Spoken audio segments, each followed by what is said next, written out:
Well, people, let's go back to the cabin, new cabin under construction. Last time you saw me cleaning and derusting and painting and welding. Well, you didn't saw me painting because I forgot to put that on video, but I painted it very simple with a brush. So it's very, very simple and old school. I try to do everything old school. Therefore, I use old products like the linseed oil, and I use a brush to put the paint on the metal. So that I did, and then I put the cabin on the chassis, as you see. Well, in former videos I explained what I did. I just put the existing rubbers about 1.5 meters backwards, and there it's sitting now. And this is, well, I have put it on, well, I would say definitively. I hope that I will not have to remove it again, because the work I do can be done with this new cap in place, in situ. So what is the plan for today? Well, I told you, if you have seen my former videos, that now the idea is to make a lip here of about 2 inches and put the lip up 90 degrees, and that gives me something to attach a subframe to attach the metal, the aluminium body to. So that's the general idea. Well, of course, I prepared it with measuring and putting a line where I want it, and I want the line, let me see, oh, here it is. I want the line exactly flush with the chassis. So as you see, like this, and well, I draw that line, I measured it, and now I have to bend it. Well, because it's it's not so much. I don't need fancy tools. I just need a bender plier like this. This is a decent bender plier for bending sheet metal, and I will use that to make it a little bit more easy and to make the line more straight. I have cut a little bit with the angle grinder in the metal. As you can see, this white line is the marker, and this is a little bit, as you may feel it, with the angle grinder, so that it's a bit more easy to bend it up. Well, as a matter of fact, I already did so. This little piece, as you can see, this is what we're looking at. This is what I want to do, and what I did in this little piece as a tryout. Just make it 90 degrees. So I just bend it, and then I put this here, and I look if the gap. Let me see if the gap is consistent or not, and then I bend it a little if necessary.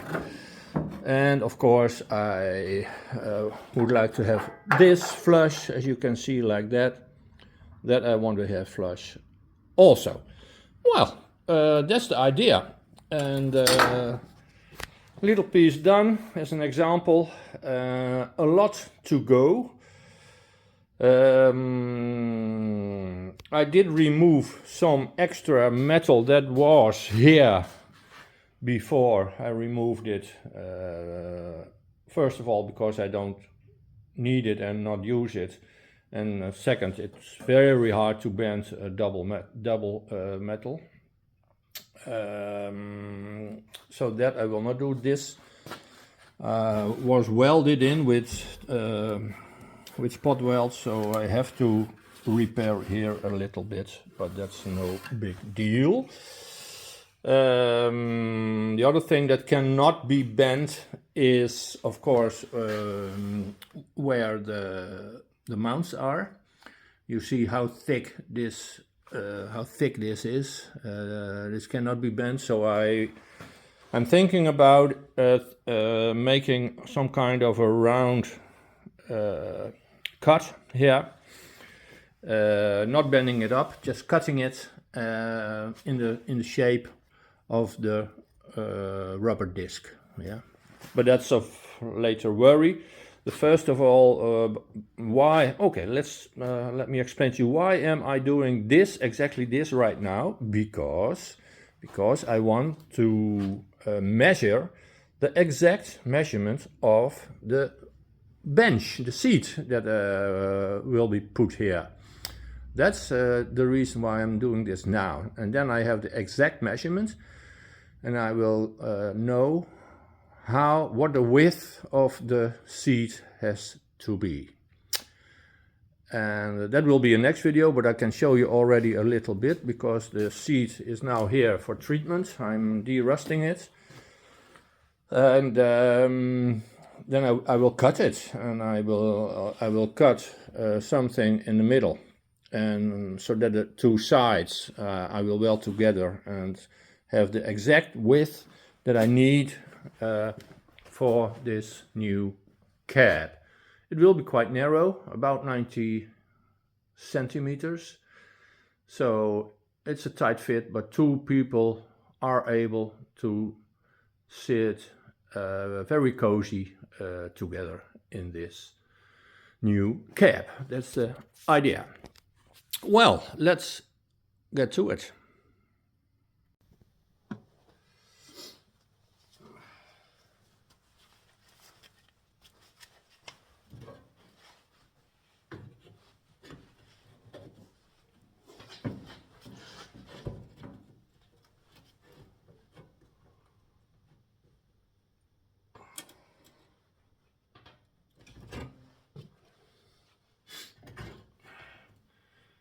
Okay, as you can see, just a matter of bending. Then, as you may see or may not see, this is a bit rounded, because, well, it's a natural for the metal to round a little. So if you, well, I don't know if you can see it, but it is. And then, well, it's rather simple. You have to, with a hammer and a counter weight, you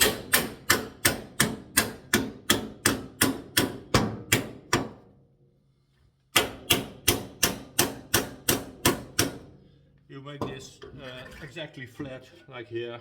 And I just do it by eye, nothing fancy. Also, here is now a little dip, so all you have to do is put the hammer under it and then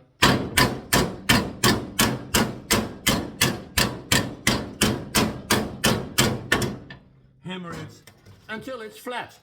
And well, if you think it's right, it's not correct now, and then you just measure. That is the angle of 90 degrees that we're looking for. But mainly do it by eye, and you don't want to be around it, but you want to be a nice 90 degree angle here. Well, that's all it is, really. So let's proceed. Well, people, I bent all the lips on the underside of the new cab.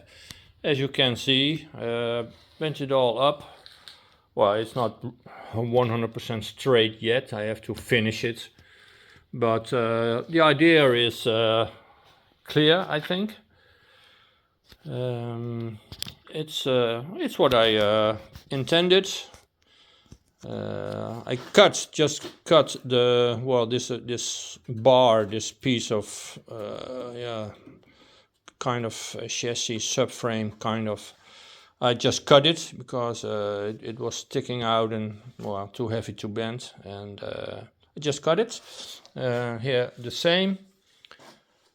The rubber mount is sticking out a little. I'm not sure yet if I leave it like this or cut it straight, what can be done, but I don't know. Well, we'll see that later. This, you might see that I did not bend it inwards like this, upwards, but I bend it outwards. As you can see here and there, you see?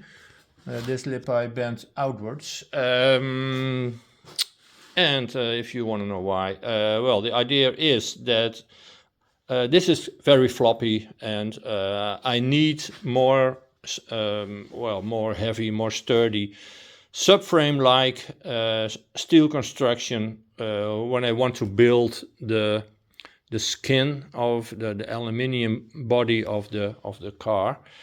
And therefore, there will be some kind of steel frame on this chassis. Something like this, like this, exactly like this. And then I will weld or attach on another way this type, this piece of cab to it. And I think I will even use a rubber here to put it on. Well, and that's because I put it on the outside, so that I leave the inside as much room as possible. And then I do it like this. I'm satisfied with all the things I bent. Here on the front, I did the same. You can imagine that here also will be a kind of pillar, a steel pillar attached to the frame. Although this is kind of sturdy because it is the original cab, but I will reinforce it. Anywho, as some do say. I'm not certain about putting up these pillars yet, how high they will be, because depends all on how high I will make the front. And the front now, it's mocked up. As I said before, it's just cardboard. Just a cardboard piece to have a general idea. And I think this is as high as it gets. It can be a bit lower, and maybe I will do that. But you can see that this, in fact, is the highest point you can't do anything about. You should use another kind of air filter. Yeah, air filter. But I won't. I will leave it that way, and maybe this will be a little bit lower, and that can be done. But I have to fiddle out that, and all it depends on the seating position, and therefore I need the little bench, and therefore I need to put it in first before I decide how high this will be and how high that will be. And of course also how high that will be. But these two are the most important, and when that is clear, and I have put the new seat in, I can go with the most challenging part of this build, I think. Well, besides the body, the new aluminium body panels, but that's later. But technically, the most difficult part of the build, I think, is getting the steering, the pedals, and the gear lever here. Here should the gear lever be, and as you can see, it is now there. And also the pedal set is now there, and it should be here. And the steering, of course, steering is now there, a bit outside, and it's, well, has to come inside. You can see the hole where the steering rack enters the body. Well, it's way too much outside. I guess it will be somewhere here. I hope here, because it's a nice flat piece. When it's here, I have a more kind of problem. But I guess it's somewhere here, a bit inwards and a bit higher. But we'll see. Again, for the third time, all depends on where you sit. So, well, I think that's it for this video. See ya.